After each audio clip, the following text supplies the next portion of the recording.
শুধু পশ্চিমবঙ্গে যে মুসলিম জনসংখ্যা রয়েছে তা কিন্তু নয়, দক্ষিণ ভারতেও কিন্তু যথেষ্ট মুসলিম জনসংখ্যা রয়েছে। কিন্তু প্রশ্ন, এই দক্ষিণ ভারতের মুসলিমরা কিভাবে বসতি স্থাপন করলো? আজকের ভিডিওতে থাকছে ঠিক সেই ইতিহাস।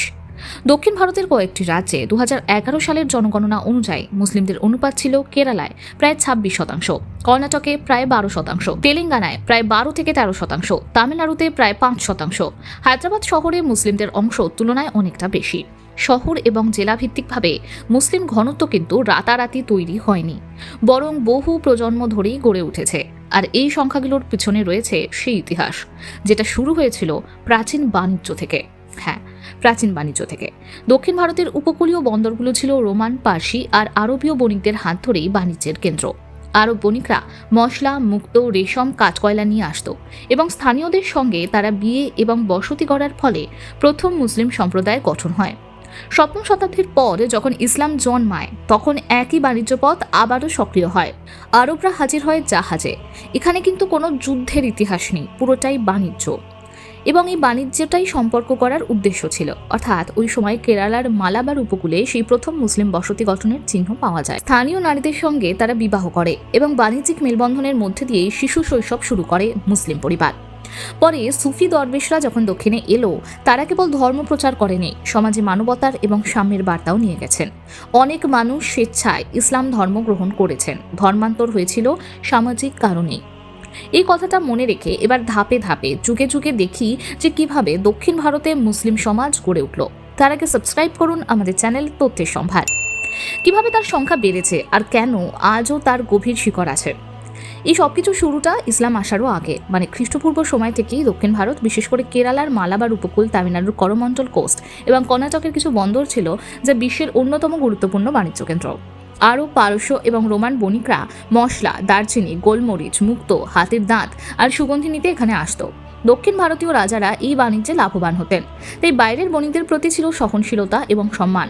কেরালার চেরচান পেরুমালের কাহিনী এই বিন্দুতে খুবই গুরুত্বপূর্ণ। মানে জনশ্রুতি আর কিছু ঐতিহাসিক সূত্রে বলা হয় তিনি ইসলামে আকৃষ্ট হয়েছিলেন এবং আরবে গিয়ে তিনি ইসলাম গ্রহণও করেছিলেন।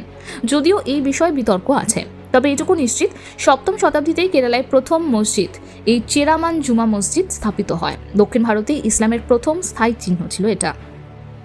এই সময় থেকেই কেরালায় জন্ম নেয় মাপিল্লা, অর্থাৎ মুসলিম সম্প্রদায়। আরব বণিক আর স্থানীয় নারীদের সন্তানরা, তাদের বংশধররাই আজ কেরালার মুসলিম সমাজের বড় অংশ। এই যুগে ইসলাম ছড়ানোর সবচেয়ে শক্তিশালী মাধ্যম ছিল বাণিজ্য, আন্তঃবিবাহ, সুফি দরবেশদের প্রভাব আর সামাজিক সাম্যবাদী বার্তা। এরপরে 1206 থেকে 1500 দিল্লিতে মুসলিম শাসন শুরু হলেও দক্ষিণ ভারত তখনও কিন্তু স্বাধীন ছিল। সুলতানদের দৃষ্টি দাক্ষিণাত্যের দিকেও পড়ে। আলাউদ্দিন খিলজি তার সেনাপতি মালিক কাফুরকে দক্ষিণে পাঠান 1310 সালে। তার বিখ্যাত অভিযান পৌঁছয় দেবগিরি, ওয়ারাঙ্গাল, দ্রাবিড় এই রাজ্যগুলিতে। এই অভিযান কেবল লুট বা সামরিক ছিল না। এ সময় বহু মুসলিম সৈনিক, প্রশাসক, কেরানি দক্ষিণে স্থায়ীভাবে বসতি স্থাপন করে। এরপর মোহাম্মদ বিন তুগলক তার রাজধানী দিল্লি থেকে দৌলতাবাদ, অর্থাৎ মহারাষ্ট্রে সরিয়ে নেওয়ার চেষ্টা করেন। এতে হাজার হাজার মুসলিম পরিবার বাধ্য হয়ে দক্ষিণে চলে আসে। যদিও এই পরিকল্পনা শেষমেশ ব্যর্থ হয়, কিন্তু অভিবাসন দক্ষিণ ভারতে মুসলিম জনসংখ্যা বৃদ্ধির একটা বড় কারণ হয়ে দাঁড়ায়। এই সময় দক্ষিণাত্যে গড়ে ওঠে বাহমনি সালতানাত 1347-এর দিকে। দক্ষিণ ভারতের প্রথম স্বাধীন মুসলিম রাজ্য, এর রাজধানী ছিল গুলবার্গা, পরে বিদার। এখান থেকে দক্ষিণ ভারতে মুসলিম শাসনে সত্যিকারের যুগ শুরু হয়। বাহমানি সালতানাতের আমলে মসজিদ, মাদ্রাসা, কবরস্থানে ভরে যায় অঞ্চল। ইরান, তুরস্ক, মধ্য এশিয়া থেকে মুসলিম পণ্ডিত ও স্থপতিরা আসেন। স্থানীয় হিন্দুদের অনেককে প্রশাসনে জায়গা দেওয়া হয়। এতে সাম্প্রদায়িক সহাবস্থান বাড়ে। দাক্ষিণাত্যে ইসলাম শুধু ধর্ম নয়, এক সাংস্কৃতিক পরিচয় পরিণত হয়। বাহমানি রাজ্যের পতনের পর জন্ম নেয় 5টি দক্ষিণাত্য সুলতানাত।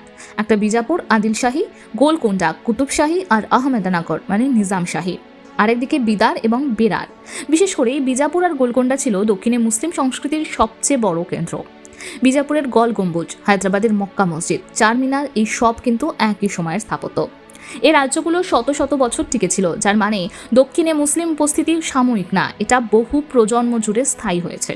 এরপরে আসে মুঘল যুগ, 1526 থেকে 1857। মানুষ ভাবে মুঘল মানেই শুধু উত্তর ভারত, কিন্তু বাস্তবে আওরঙ্গজেবের সময় দক্ষিণ পুরোপুরি মুঘল সাম্রাজ্যের অন্তর্ভুক্ত হয়ে যায়। বিজাপুর, গোলকোন্ডা, আহমেদানগর একে একে জিতে নেন তিনি। এতে যেটা হয়, বিপুল পরিমাণ মুঘল সেনা, শাসক গোষ্ঠী, উলামা দক্ষিণ ভারতেই বসতি গড়ে। উত্তর ভারতের সঙ্গে দক্ষিণের মুসলিম সমাজের আরও গভীর সংযোগ তৈরি হয়। হায়দ্রাবাদ, আরকাট, মাদুরাই অঞ্চলে ইসলাম শক্তি হয়। তবে এখানেই তৈরি হয় হায়দ্রাবাদের নিজাম রাজ্য। মুঘলদের অধীনে শুরু হলেও পরে নিজামরা স্বাধীন হয়ে যায়। তারা প্রায় 200 বছর দক্ষিণের সবচেয়ে শক্তিশালী মুসলিম শাসক ছিল।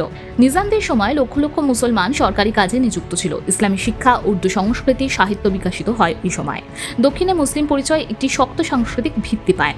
এরপরে ব্রিটিশ যুগ, আর স্বাধীনতার আগের সময় 1757 থেকে 1947। এই সময় মুসলমানরা শাসক ধীরে ধীরে সাধারণ জনগোষ্ঠীতে পরিণত হয়। বিশেষ করে 1857 পর মুসলমানদের রাজনৈতিক শক্তি কমে যায়, কিন্তু দক্ষিণ ভারতে তারা থেকে যায় শক্ত বাণিজ্যিক এবং সামাজিক গোষ্ঠী হিসেবে। কেরালার এই মাপিল্লারা ব্রিটিশদের বিরুদ্ধে একাধিক বিদ্রোহ করে, যেটা মালাবার বিদ্রোহ নামে পরিচিত। অনেক মুসলমান মধ্যপ্রাচ্যে কাজ করতে যেতে শুরু করে। সেখান থেকে অর্থ পাঠিয়ে পরিবার আরও বড় হয়, গ্রাম উন্নত হয়, আর জনসংখ্যাও বাড়ে।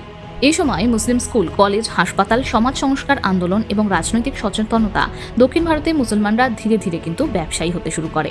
তারা ডাক্তার, শিক্ষক, শ্রমিক, রাজনীতিবিদ সব ক্ষেত্রে একটা গুরুত্বপূর্ণ অংশ হয়ে ওঠে। এরপর স্বাধীনতার পরবর্তী যুগ, অর্থাৎ 1947 থেকে এখন বর্তমান যুগ। ভারত ভাগের সবচেয়ে কম প্রভাব পড়েছিল দক্ষিণ ভারতে, কারণ এখানে হিন্দু মুসলমান সম্পর্ক ছিল তুলনামূলকভাবে শান্তিপূর্ণ। হায়দ্রাবাদ প্রথমে ভারতের সঙ্গে যুক্ত হতে চায়নি, কিন্তু পরে যুক্ত হয়। কেরালা, তামিলনাড়ু, কর্ণাটক, অন্ধ্রপ্রদেশে মুসলমানরা থেকে যায় ভারতীয় নাগরিক হিসেবেই। এই সময় মুসলিম জনসংখ্যার বৃদ্ধি ঘটে মূলত স্বাভাবিক জন্মহারের কারণে, শহরমুখী উন্নয়নে, শিক্ষা আর বিদেশি কাজের সুযোগে। ঐতিহাসিকভাবে স্থায়ী বসত থাকার কারণে আজ দক্ষিণ ভারতের মুসলমানরা, অর্থাৎ তারা তামিল, মালায়ালি, কন্নড়, তেলেগু ভাষাভাষী। মূলত তাদের গায়ে দক্ষিণ ভারতের মাটি এবং মুখে দক্ষিণের ভাষা। তারা এখানকারই আদি সন্তান, বাইরের কেউ নয়। শেষে এই কথাটা সবথেকে বেশি পরিষ্কার যে দক্ষিণ ভারতে মুসলমানের একটা বড় সংখ্যা কোনো হঠাৎ হওয়া কিন্তু ঘটনা নয়, যেটাকে আমরা বলি অনুপ্রবেশ করছে। অর্থাৎ কেউ কোনো জায়গা থেকে হঠাৎ করে চলে এসে এক জায়গায় বসতি করছে, এমনটা কিন্তু দক্ষিণ ভারতের মুসলিম পপুলেশনের ক্ষেত্রে একদমই প্রযোজ্য নয়। কারণ এই দক্ষিণ ভারতে যে মুসলিম পপুলেশন আছে তারা কিন্তু বহু যুগ ধরেই রয়েছে, এবং প্রজন্মের পর প্রজন্ম ধরেই কিন্তু তাদের এই পপুলেশনটা চলছে। সেই ক্ষেত্রে সবকিছুর প্রভাব রয়েছে এখানে। দক্ষিণ ভারতে মুসলমানদের বড় সংখ্যা হঠাৎ হওয়া কোনো ঘটনা নয়। ভিডিওটি ভালো লাগলে লাইক, শেয়ার, কমেন্ট করবেন আর সাবস্ক্রাইব করুন আমাদের চ্যানেল তথ্যের সম্ভার।